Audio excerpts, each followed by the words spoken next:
Okay, so we are live. Clay, if you wouldn't mind, go ahead and introduce yourself. Let us know which position you're running for, and all of that good stuff. And then, Courtney, do you want to start off with the questions or Supreet? Is there a preference? I've been working out some stuff, so Okay, Courtney, and then we'll all just jump in, raise hands from there. Okay, go ahead. Thank you, Clay. No problem. So my name is Clay Johnson. I'm running for U.S. Senate in the state of Washington. I've earned 2 AAS degrees in IT, one in computer programming and another in database management. I'm currently spearheading a redevelopment effort of the Olympia Brewery District project in Tumwater, Washington. That's been something that I've been talking about with quite a few people, namely Mike Cole, who owns properties down along the warehousing area, and the Falls Development LLC Corporation. They own the historic brew properties north of it. And currently we're trying to find a project that works amicably for the entire community. And that's been something that not only me, but several other local candidates, Michael Althauser, Pete Comet, a few others, that has been something we're looking to do more so than just, we're trying to put in another strip mall, we're trying to put in more businesses that aren't going to really give our community anything unique to separate us from the other communities in Washington. Another thing that I'm currently doing is going to school. I'm a student, have been for a few years now. Before then, I was an in-home caregiver for people with developmental disabilities. I did that job for roughly 4 years. And I also worked in the state of Michigan doing the same thing. I've lived in Washington for the majority of my life. I spent about 2 years in Virginia, and that was simply while I was in high school moving around parents. And then while I was 22 years old, I believe is when I went to Michigan, came back later that year. So I've spent 26 out of the 28 years or so in Tumwater in Washington. Actually, who are your opponents in this race? The incumbent is Maria Cantwell. There have been a number of people who have said that we would like to run. Jennifer Ferguson, I believe, is running as a Democrat. Dave Strider, I believe, is running as an independent. And those are the only two that I can recall offhand that are looking to run for Senate as well in 2018. Excellent, thank you. Brian had his hand up, and then, sorry, Courtney, then you can go ahead and take it. So last I heard, as far as Jennifer, I thought she was not running as a Democrat. I had heard the same thing a few months back, and I believe the issue then was that the party at large was not willing to throw money at Jennifer's campaign when Maria Cantwell was also the incumbent who was running. But that's just as I understood the situation. And now are you also seeking Bernie Cratt endorsement, or have you? Yeah. Okay. I believe so. I'm running as an independent. Yes, we have his form posted on our page so everybody can read through it, and that's kind of where some of this came from. People went and replied to it. Courtney and Supreet were two of the people I remember posting on there. Thank you very much for that. Right. Okay, go ahead, Courtney. I can't hear anything. You're on mute, honey. Unmute yourself. of course. So there were questions submitted by Supreet, but she made it. But I've figured out how to incorporate that. And then Dave didn't make it. He also chimed in quite a bit on the original question for immigration. Right, Dave. Some of those questions that were on that Supreet made us were ones from David as well. David as well. So they're all combined in there. Okay. Yeah. So were those already gone over to some extent? Or so I've so we'll dive into the big one. on it, the topic was abortion, and can you tell us whose input you took when drafting your abortion stance?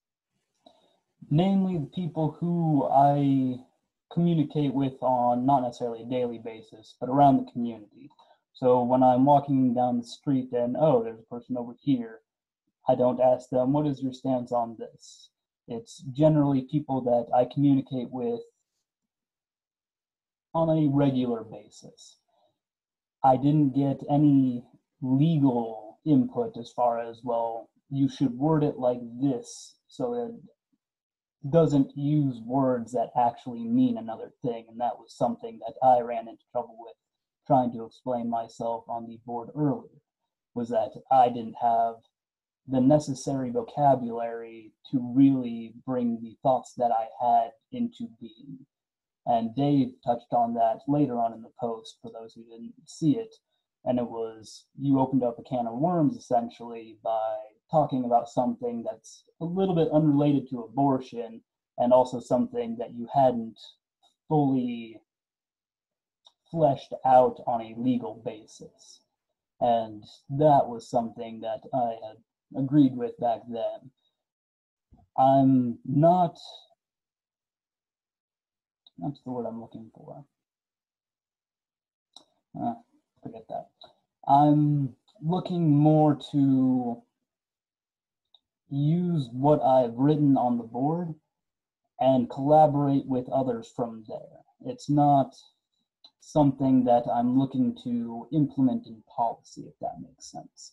It's something that, from a personal position, I feel like we should be doing this. And that's where I had trouble drawing the distinction of we should be doing this and we should be doing this with policy. This is what I would be doing as a lawmaker. Supreet has her hand raised real quick. Go ahead, Supreet.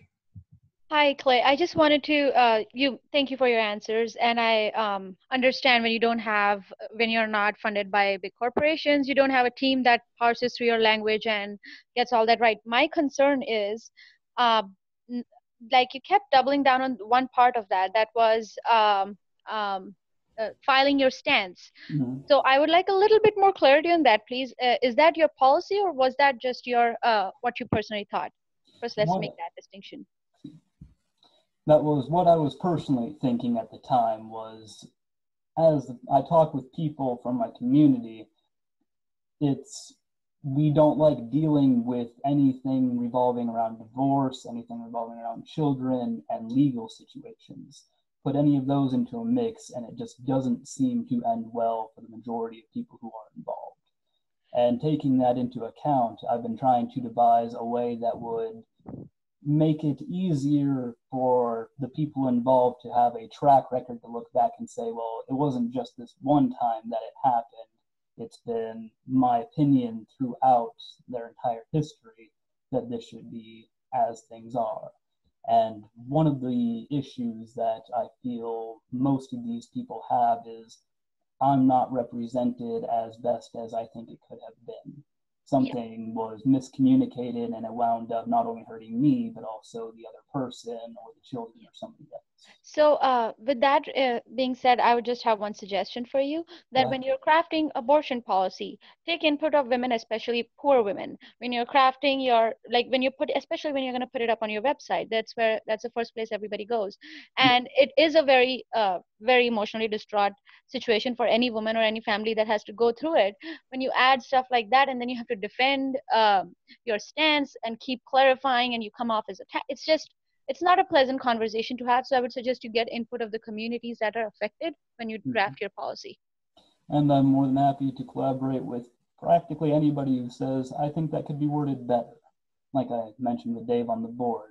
Yep. With Bernie, keep it simple like Bernie. Even Hillary had a more complicated answer, maybe up until this and that and that. Bernie said, nope, it's a choice between the woman who's carrying and her doctor.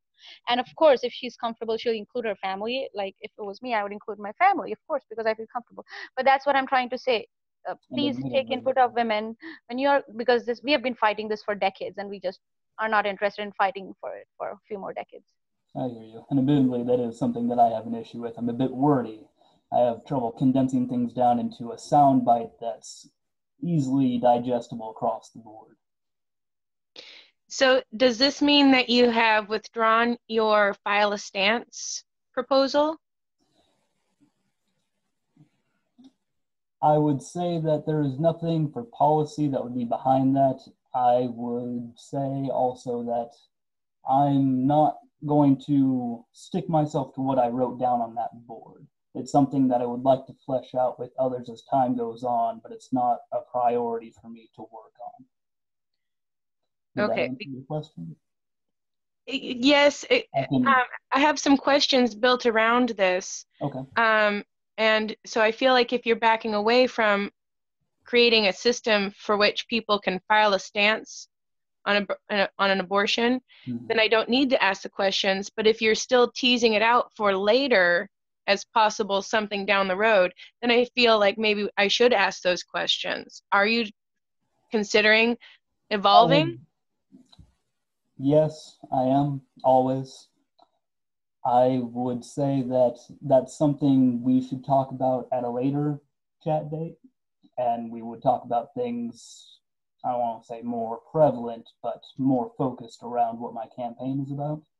And we could use that as something that if we get around to it, say 6, 7, 8 months from now, if it comes up again, that we would go more into depth into that. Okay, so for now, I will set aside the issue of stances.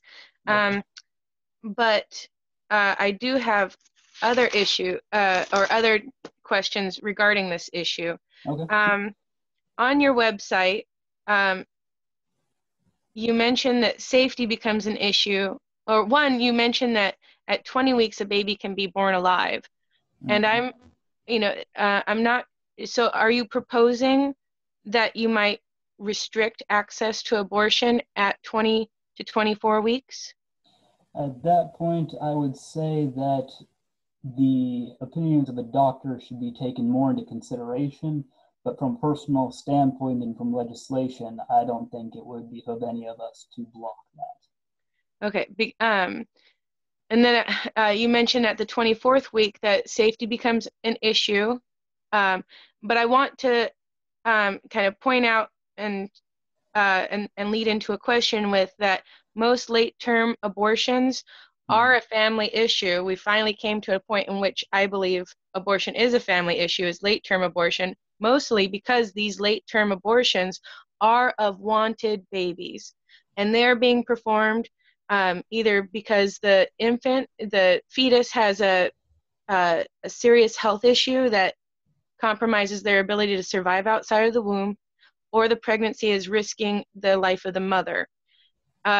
So those are serious private medical issues, and I'm wondering if how would you imagine them legislating anything regarding this to be beneficial or helpful to the family who is making the decision? So is that relative to the system that we have now, or what would be ideal?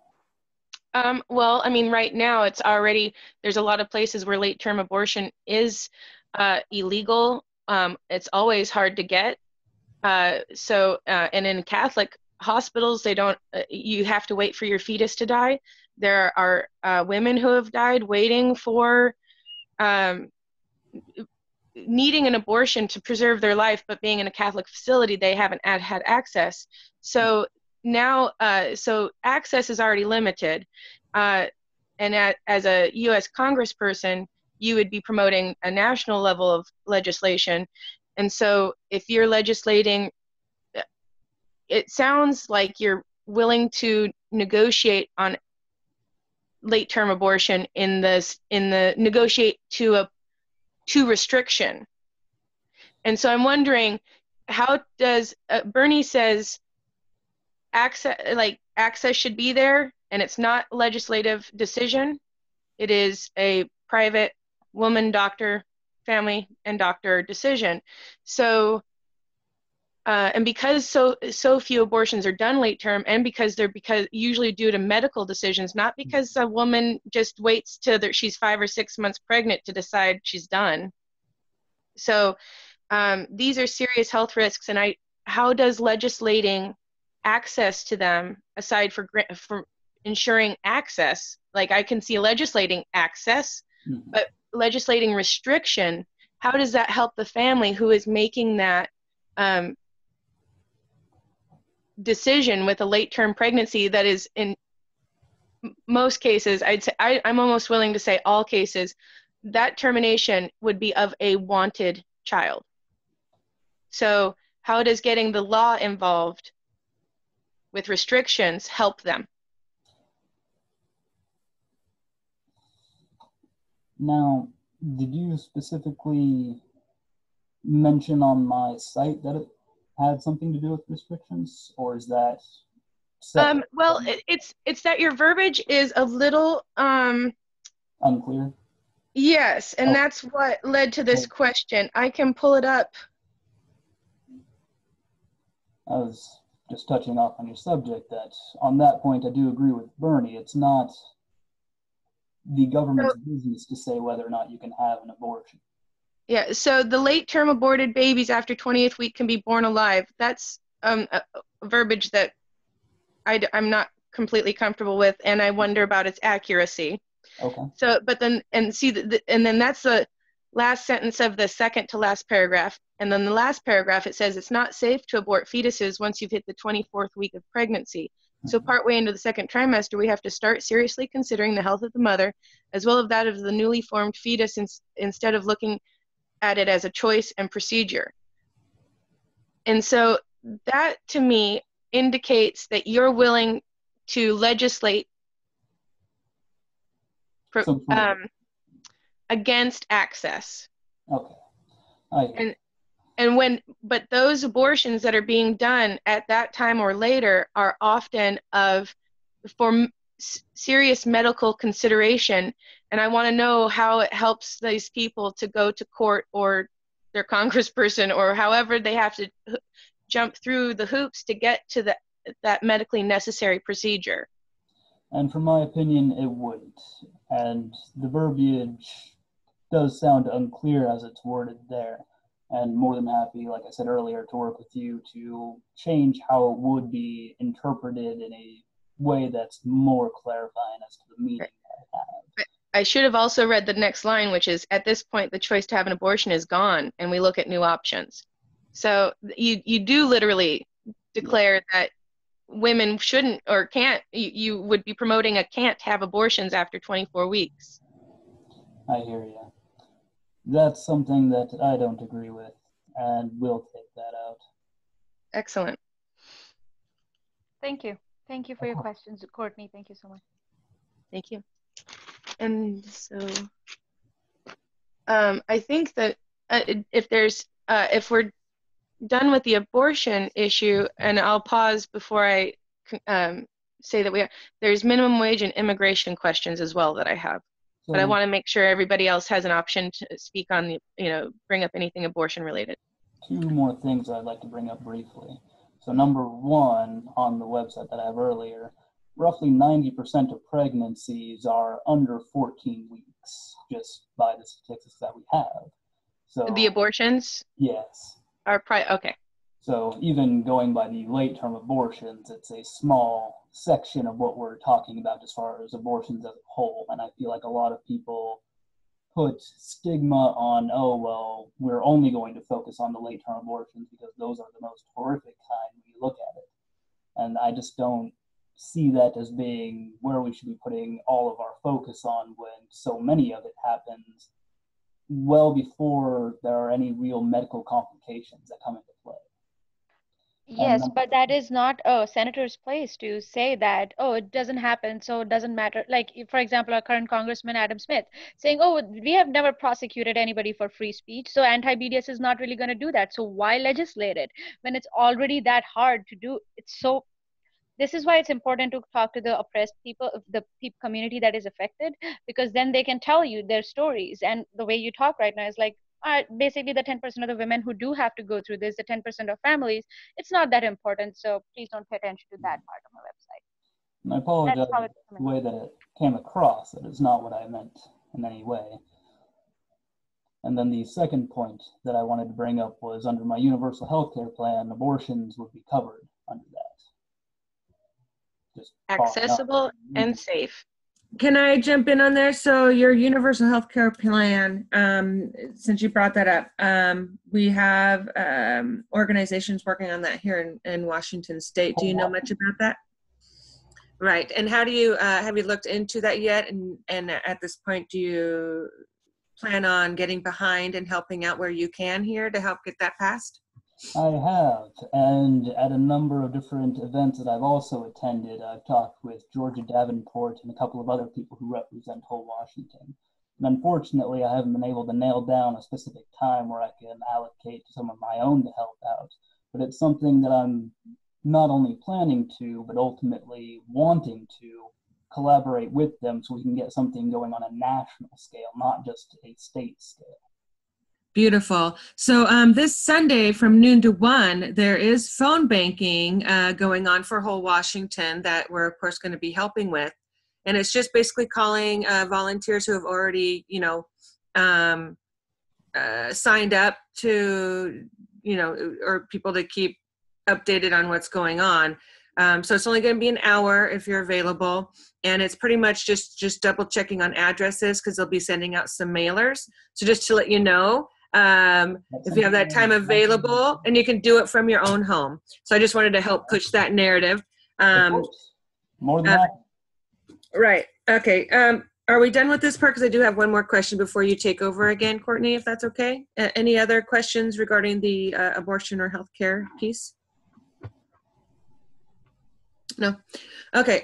One big thing that I work with Represent Us. It's an anti-corruption national group.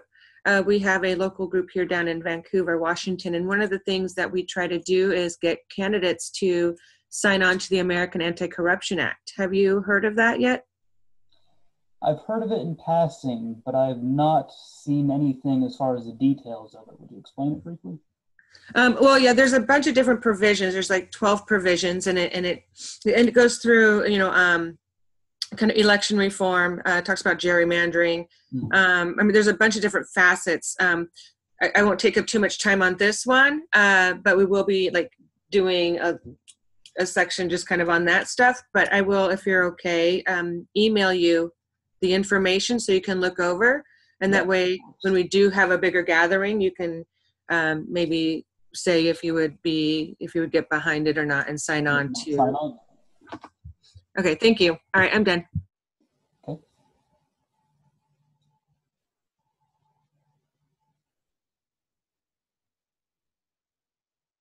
Courtney, right?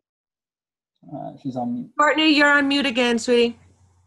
So trying to be helpful.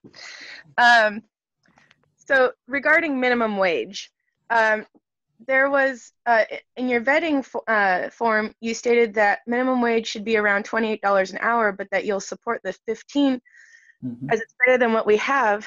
While Supreet had mentioned that on your website, there was, well, it didn't support 15 and it didn't support the $11 to $12. So what is the minimum wage that you think is livable? Was that the question by itself? Well, there's also, you suggest that minimum wage should be relative to the highest wage earners in the company. Yes. And how do you propose to implement that? And do you have any research or examples of this being implemented? So let's go with the first part of that question. It was, what do I believe the livable wage should be? From what we're seeing, the current minimum wage isn't enough to afford a 2-bedroom rental in all but 2 counties in the United States. If we extrapolate that into, okay, at $725, that's not enough to even afford really to live with rent and all of our other expenses. What would we need? And when you look at $15 an hour, that's a price point where people go, yeah, that's when we can start having a little bit of breathing room. That's when we can afford to put away money for savings. That's when we can afford to put away money just for going out and having fun. But it's not what some people would call, oh, it's an exorbitant amount of money. That's so high a price point where we can't pay everybody that wage. And that's what some people on the Republican side have really been trying to sell us is, oh, if we go to $15 an hour, we're going to end up only having half of people employed because we can't afford to hire that many people at $15 an hour. And I don't agree with that at all. I think a lot of our problem lies with paying more of these CEOs and C-suite people the funds that are coming out of the profits that we should be taxing. I think we need a higher corporate tax rate on the funds that we're paying, not only just the 39.6%, but increase that probably somewhere towards 60%. And that's just based on the profit that we're seeing as a whole. So the wealth of profits that companies and corporations are bringing in is far more than we've seen in previous decades. For example, a corporation today might be bringing in, say, $80 billion in profit, but that same corporation in the 1950s might have been bringing in $50 million in profit. And when you look at, okay, well, that extra amount of funds, where does it go? A disproportionate amount ends up going towards the people at the top, so the people who own the company, and those are basically what happens to the money is they get all of it. That's, in theory, what should happen with a business. The owner gets the majority of the profits afterwards. But we're seeing currently that the amount of profits that the largest earners and corporations get is so extravagant that they're not able to spend that money back into the economy in any appreciable sense. So you have people like Bill Gates and Jeff Bezos constantly spending millions upon billions of dollars, possibly at this point, on charities and philanthropic ventures. And good on them for doing that. I'm not saying that they shouldn't. But I feel like if we had a more fair tax system from the start, they would not have to be so philanthropic in their efforts when every single other person in their corporation or business can afford to participate in the economy. And that's what we're currently not seeing with Walmart, what we're not seeing with Amazon, and a number of other these large corporations. Apple, they make untold amounts of profits, as shown in the Paradise Papers, and then they go to hide it in these offshore tax havens where they don't pay their fair share of taxes. I feel like if they did, not just Apple and the larger ones, but everybody in the corporate sector paid what was expected of them as we are as individuals, we would not only have a lower tax system for individuals, but it would be a lot more fair as far as the lower spectrum of people who are on our economic scale. Now, you asked about the relational taxes. How would that work? So relational taxes is my plan to implement a more fair working of the tax system. One way of doing that is if you have employees who are on food stamps, for example.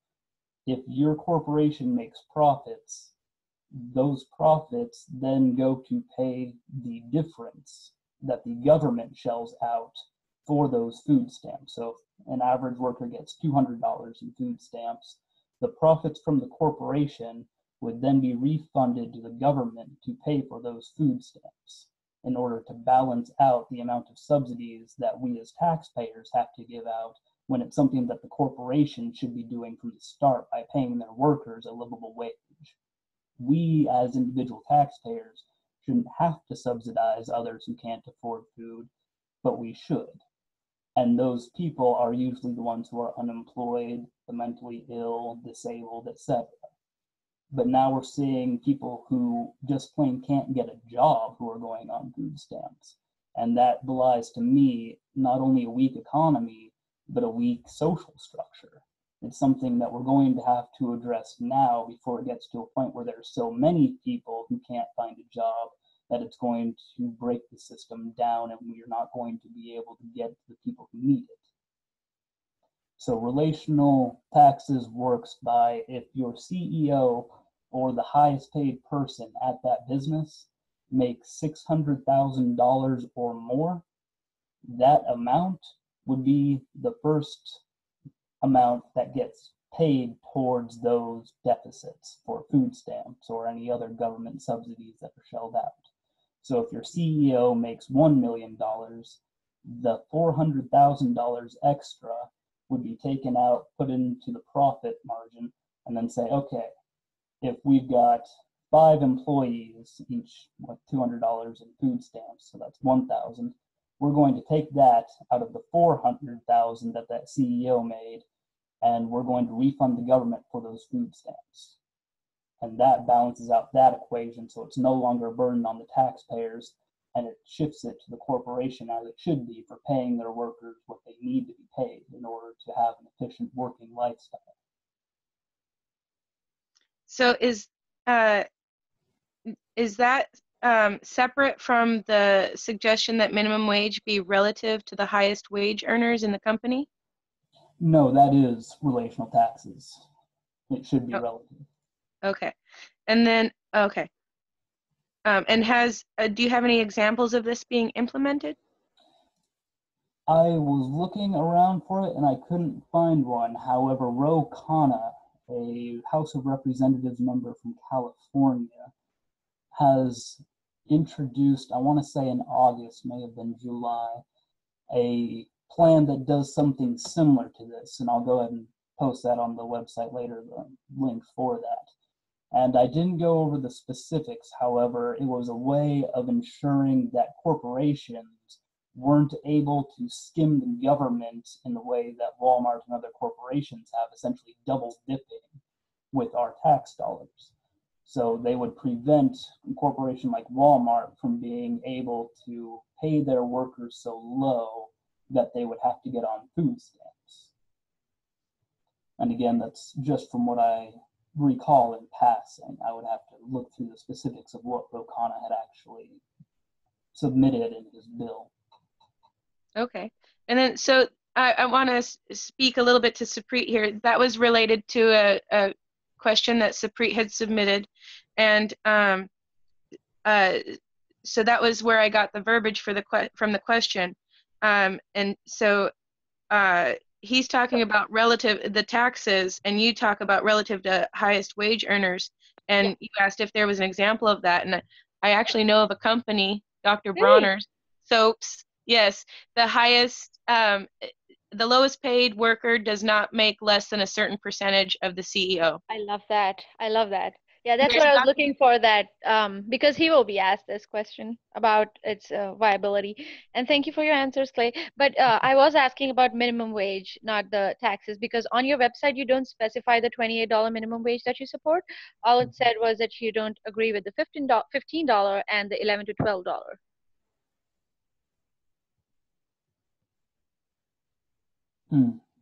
Yeah.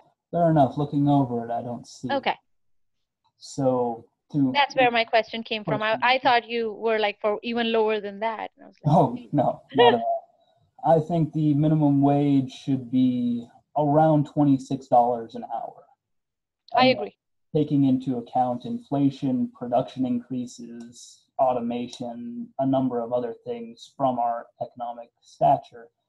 And I feel like $26 an hour, if we stop going towards our gigantic multinational corporations and start using more small, homegrown grassroots businesses, we will be able to afford that because our local economies are going to be able to start paying people to perform in our economy.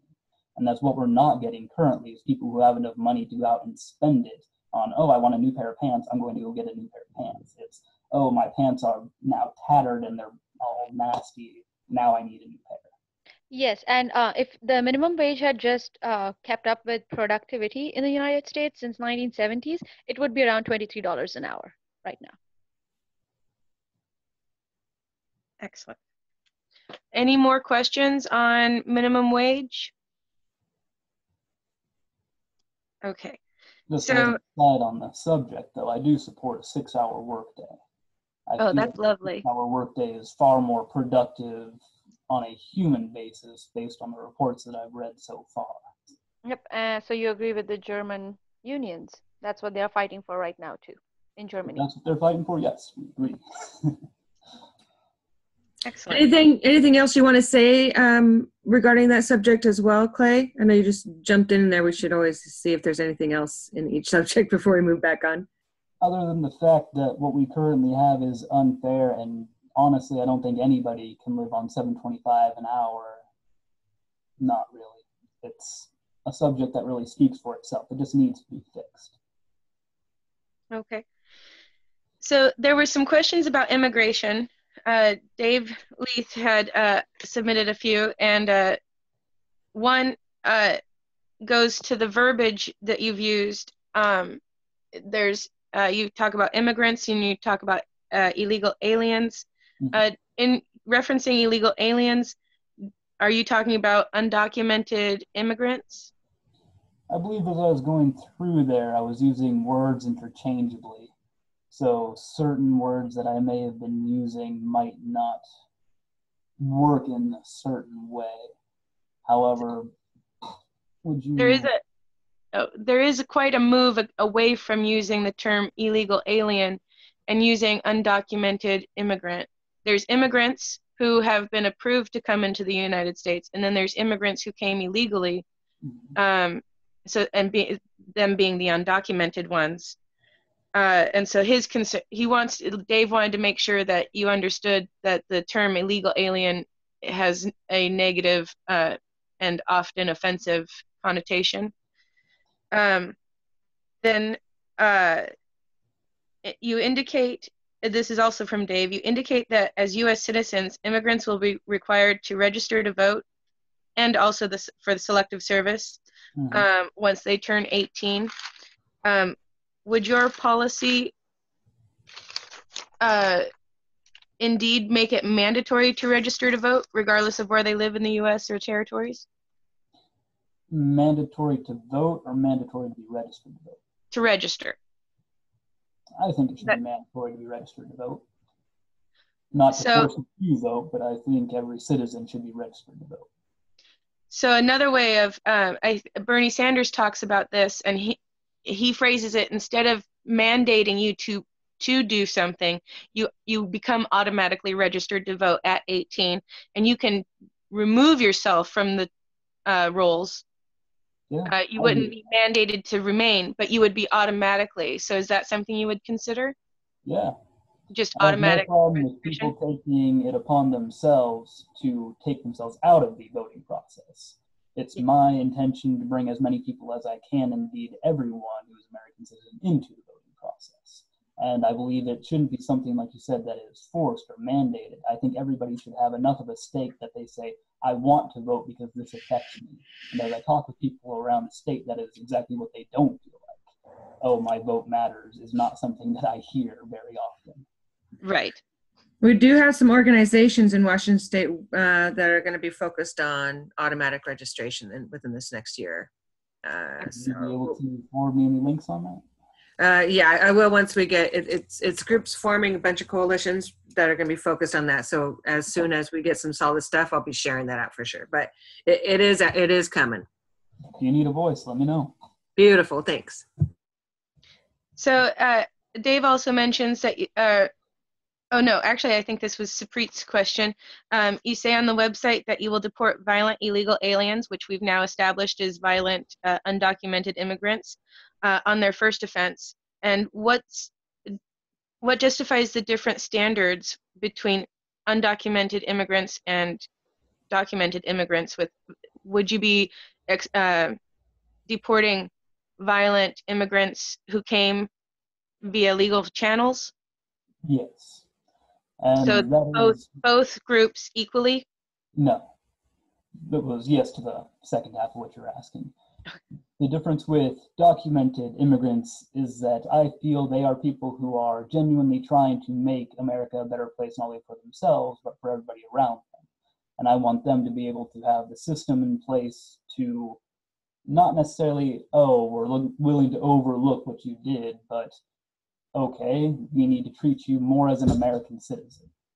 Whereas if you're an undocumented immigrant who comes here illegally, it's not our responsibility to treat you, what's the word I'm looking for, as an American citizen with the laws that are here.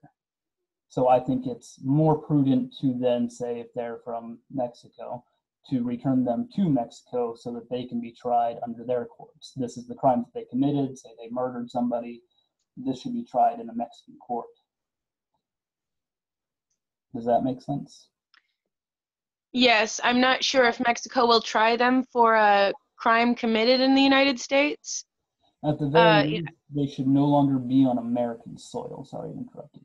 So, okay, just a clarification here. The people who come here illegally, I came to the United States legally, and it cost me an arm and a leg, and I'm still in debt trying to pay that off. So the people who come here illegally are not the ones who are being sinister. They're literally running for their lives or seeking a better life but for their families, but don't have the means to take the complicated legal, to wade through the complicated legal system that is American immigration. Mhm. And so that your answer lacks a class intersection, and it has a class bias, in my opinion. Well, I'm, as usual, willing to work with you to ameliorate that. It's not something that I wish to have. Okay. And another thing that I'd like to bring up, since we're on the topic of immigration, I feel like we currently, as a factual basis, have one of, if not the most comprehensive immigration systems as far as bringing people in. I don't feel like we necessarily need to loosen it, but we need to streamline it to the point where it doesn't take months upon months, if not years, to finally get somebody to come into the country who wants to be here, who wants to be productive, who wants to be an American.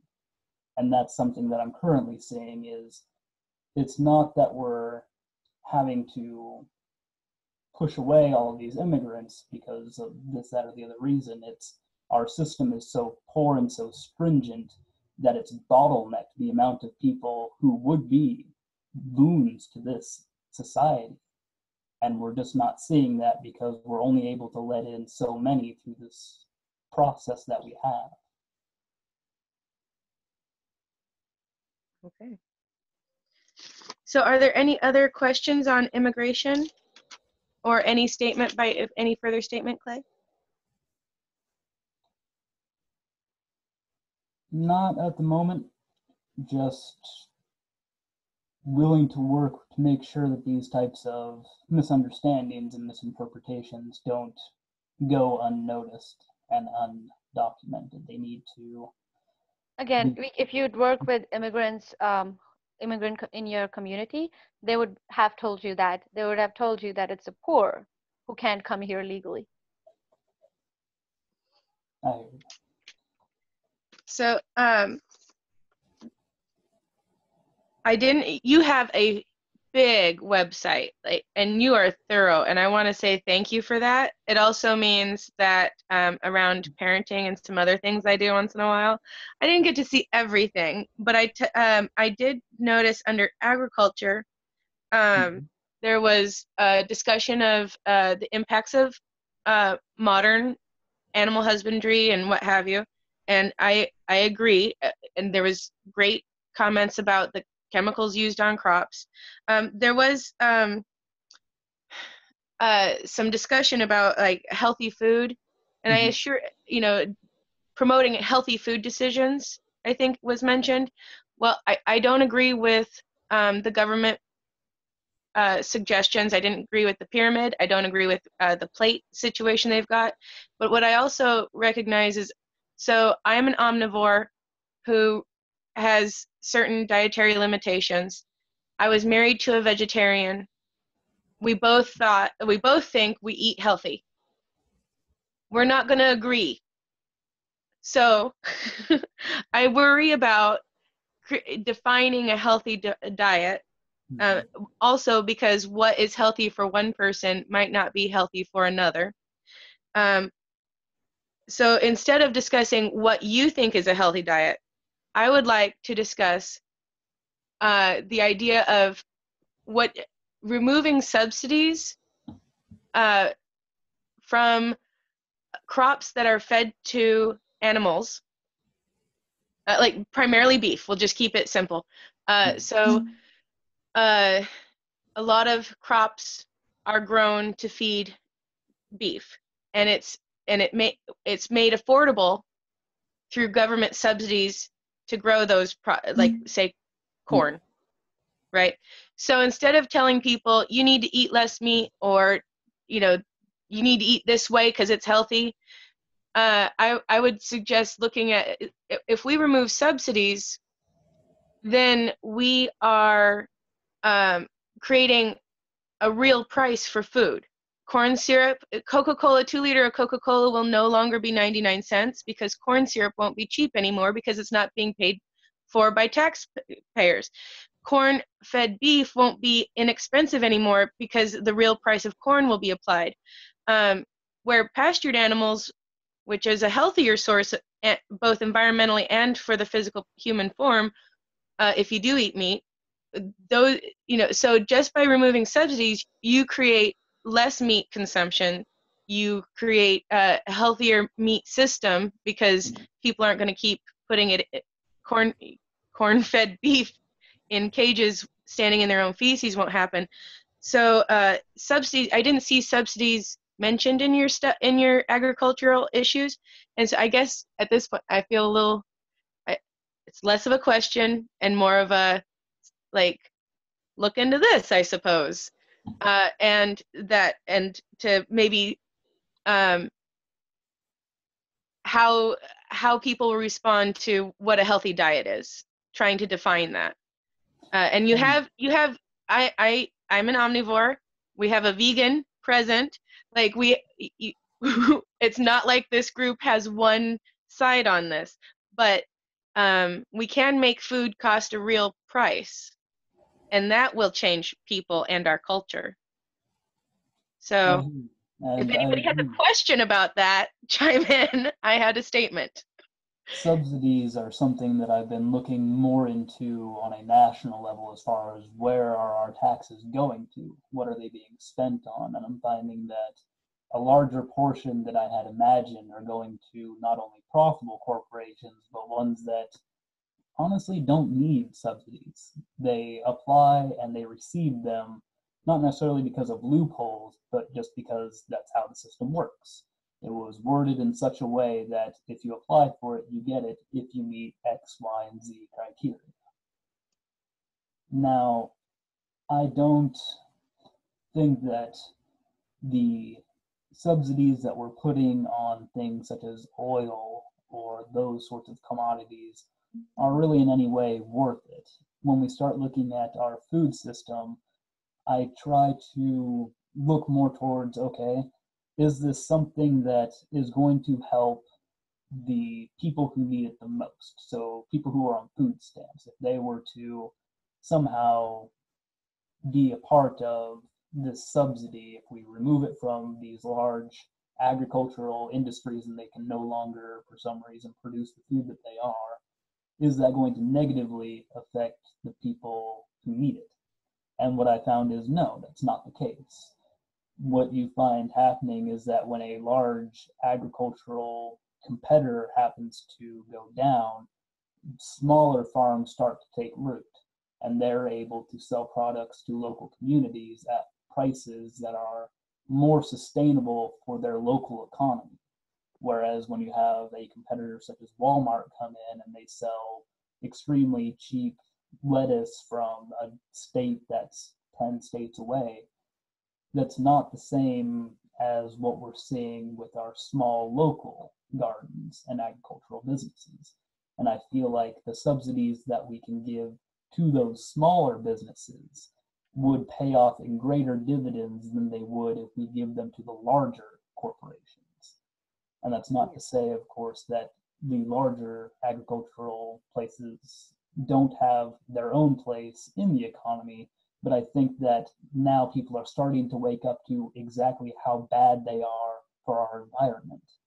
Nobody wants to live around a factory farm, and it doesn't matter what animal or really produce you're growing, because if you're growing a factory farm of wheat, you're still using all of the fertilizer, all of the different chemicals for pesticides and whatnot across that entire area. And people don't want to live around that. But when you have smaller, local, sustainable agriculture businesses, they're able to take that into account, and they're able to live in harmony with the other businesses around them, including residences. something that you'll see in Western Europe practically everywhere. They just don't have the space like we do here in the US for gigantic farms. So you see generally the citizens taking their own gardens and getting what they can out of those, and then they have smaller agricultural businesses that they'll go to the supermarket for things that they aren't growing. Excellent. Just to expand on that, yes, subsidies should be ended for the corporations that don't need them. And it's not just agriculture, but across the board. Yes. Well, thank you. And I also suggest I would like to invite you to learn about permaculture as well, because that promotes multiple systems that reduce input needs. So pesticides, herbicides, it eliminates all the sides, but and it's an agricultural system that promotes abundance without destruction, and it rebuilds damaged systems and creates abundance where there was less. So permaculture. Currently working with Jedediah Haney and looking into hydroponics for one of the parts of the brewery project I mentioned earlier. Was creating enough of a garden for the community and city close to it, not just the ingredients that we'd be using for the restaurants and for the brewery, but also, okay, we also want to sell spices, we also want to sell mushrooms, we also want to sell things that aren't specifically for any other purpose than to sell you vegetables or fruit. Excellent. I like alternative options. We have a broken system when it comes to animals and large crops. So I'm glad you're looking at that. Thank you. So let's see. I'd like to add, if that's okay. Yeah. So when she referenced the vegan, that would be me. And I'm trying to do the whole plant-based lifestyle. And coming from a vegan perspective, when you also kind of, she touched on your website, and that was very good. And I'm not able to really get into it right now. I haven't been able to today, kids and such. But what I did see, and the agriculture part was very good. You have a lot going on there. GMOs, I didn't see anything about GMOs. And then what's your view on the GMOs, and then the environmental impacts also of the globalization of the farming industry? You kind of touched on it, but just if you knew any more about it. So referring to GMOs, it's something that I've done some tertiary research into.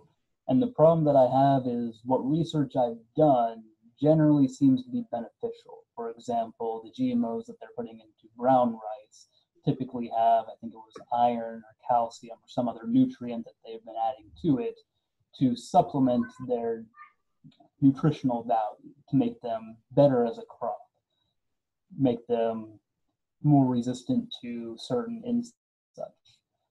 I personally don't feel like we did our due diligence to research GMOs before, as a nation, we decided to introduce them into our food system.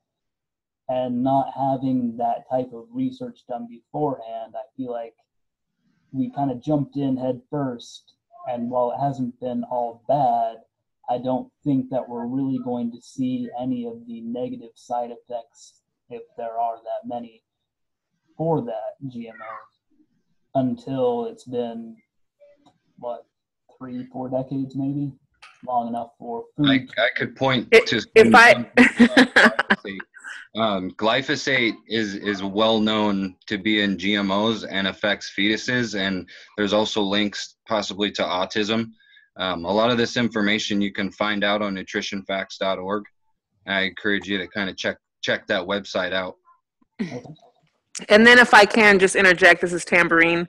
Okay. Hi, specifically one clue to the implications of its dangers is the fact that the United States is the only place where it's still legal. They have been literally banned almost everywhere else in the world.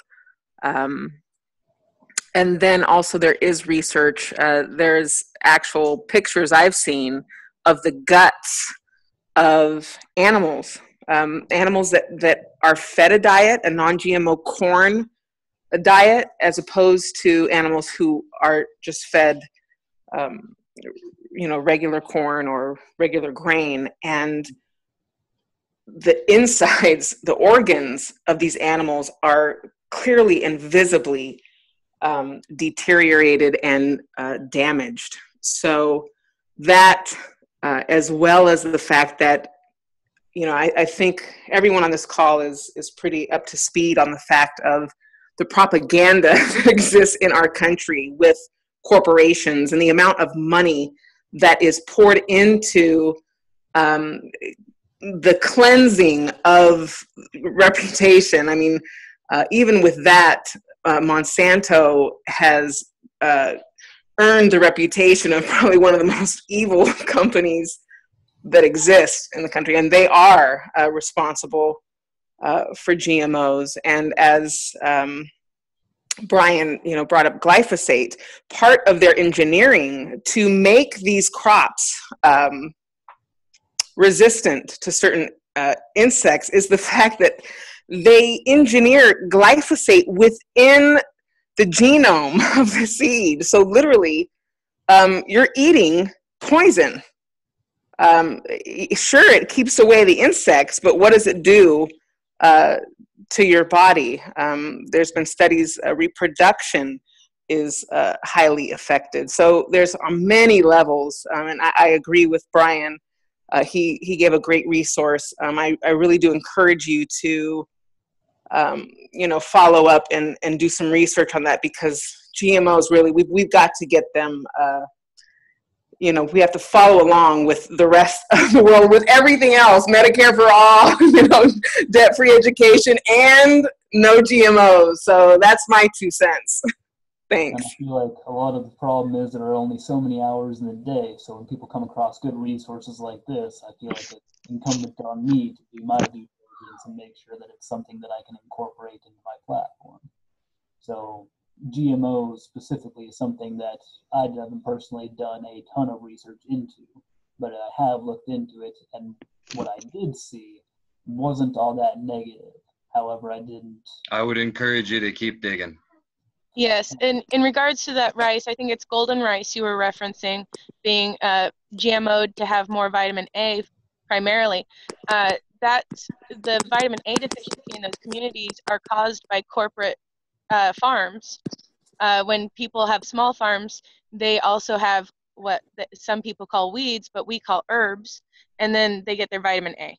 So it's the solution can be very natural. And when we diversify our crop space, we diminish the impact of bugs and pests and diseases. And so right now, I think it's not mango. It might be guava. I think there's GMO guava or something. There's a fruit.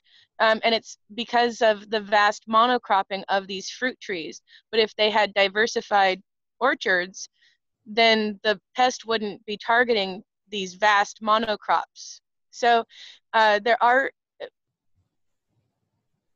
definite harms, and the solutions they're trying to correct can be corrected in other ways, is my thoughts on that. If you guys do have any resources, by the way, feel free to put them into the chat and I'll take a look at them. I can't do links in the chat, but I might be able to link you something later. I hear you. Anywhere's good. And then, so once we wrap up with this one, I have, I think, one other question. Okay. So I'll pause and let anybody else chime in, and you can make a closing statement on this topic if you like. I'm kind of really curious. I'm close to Jennifer Ferguson, and so I'm not sure how familiar you are with her. I would kind of like to know how you differentiate yourself from her. Insofar as? Policy. I suppose to answer that question fully, I would have to look more into Jennifer's platform. I can really speak to my own. Would you be willing to do that and then get back to me on that? Of course. Okay, that'd be great. You would rather just have more of a personal conversation. We can meet up later, and that's something we can go over. Sure. Or through email. That should be fine too. As far as closing statements go, I feel like our agriculture industry is something that a lot of people look at similar to our garbage industry.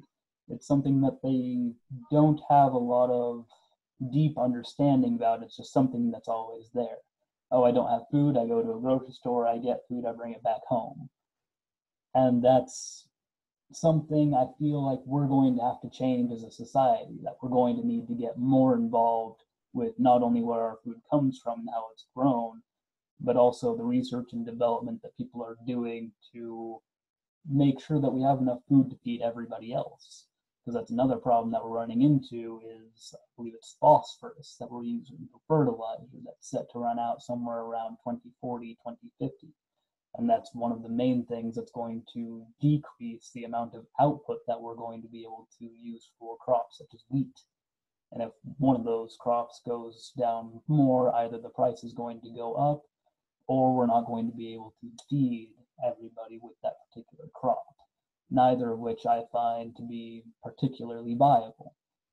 So I think not only do we need to do more research and development to get the scale of population that we're going to have later on fed, we're also going to have the system in place to distribute that food. And from a personal perspective, I don't find any distribution system that goes cross states, cross countries to really be that effective. I feel like all of our small garden, small agricultural businesses are going to need to sprout up to fill in the gaps between where our large supermarkets currently are in order to get nutritious food to all of the people who need it.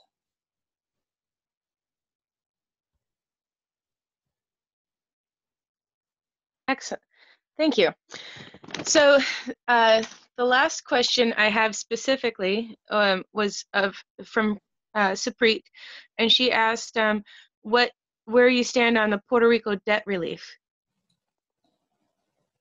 That was an issue that I looked into several months ago, and frankly, since then I haven't heard too much about it. From what I understand, Puerto Rico has roughly 250 million or 250 billion dollars worth of debt, and they were forced into having a board of overseers that basically handled all of the territory's economic decisions.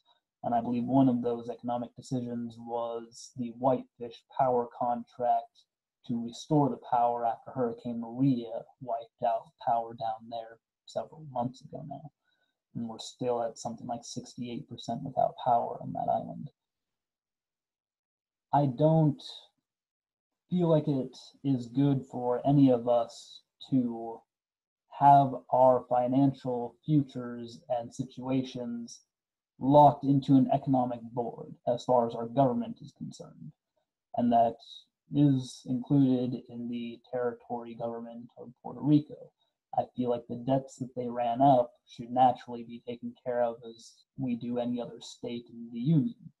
If a red state, for example, has a deficit, yes, they are responsible for that deficit, but we're not just going to automatically write them off as, okay, you need to pay this or we're going to stop this service. That's not something that we do. What we should be doing is finding a way to help them make their processes more efficient.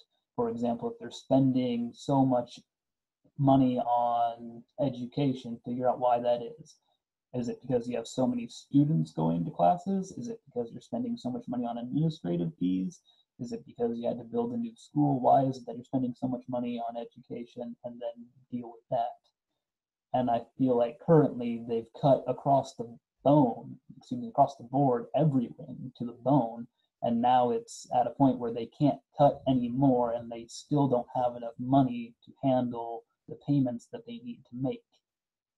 So when it comes to the debt, I feel as though it's incumbent upon us to bail them out, similar to what we did with the banks. It's not going to be viable long term to have a state or territory that is perpetually in debt. That debt increases with interest, and it's not going to be something that we can pay off in time if we continue along the route that we have been going. I think we need to have some sort of plan in place to not necessarily overhaul their government, but like I said, ensure that what they're able to spend money on is within what they can afford, and the things that are necessary, for example, healthcare, education, things of that nature, are taken care of by the federal government if Puerto Rico is unable to do so. So part of, I am not the most knowledgeable person on this, but there is a Jones Act, and I believe it restricts who can even ship products to Puerto Rico.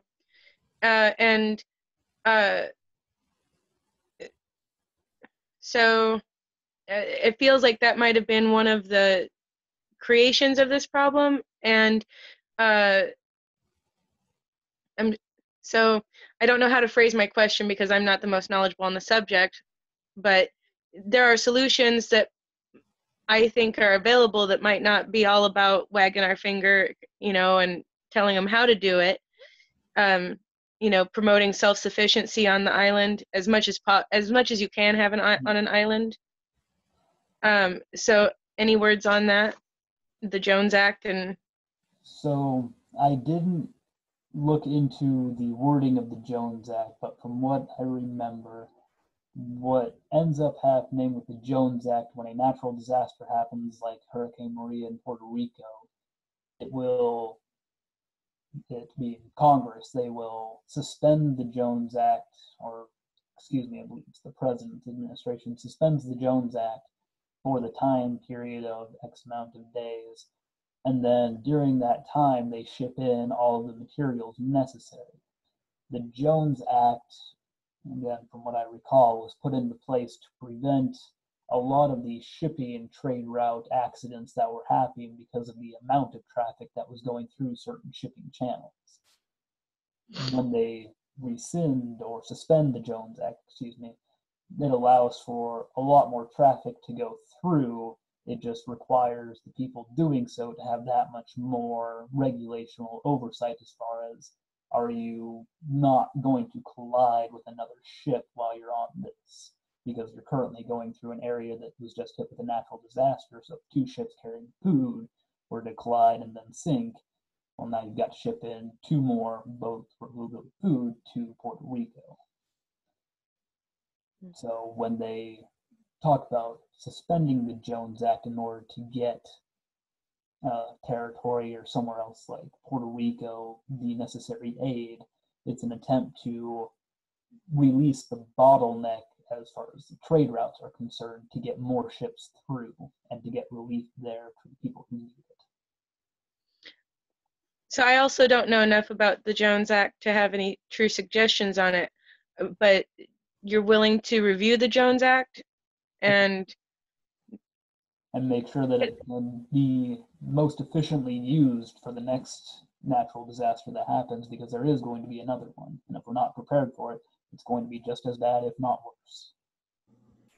Yeah, what I've heard about the Jones Act, it's really pretty unfair to Puerto Rico, and it's actually not helping at all with them being able to bounce back economically wise. So yeah, I think it would behoove all of us to read up on it a bit more. But what I have read, it's not a good deal.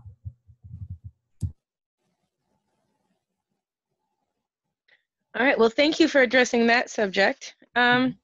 Is there anybody else with any questions for Clay?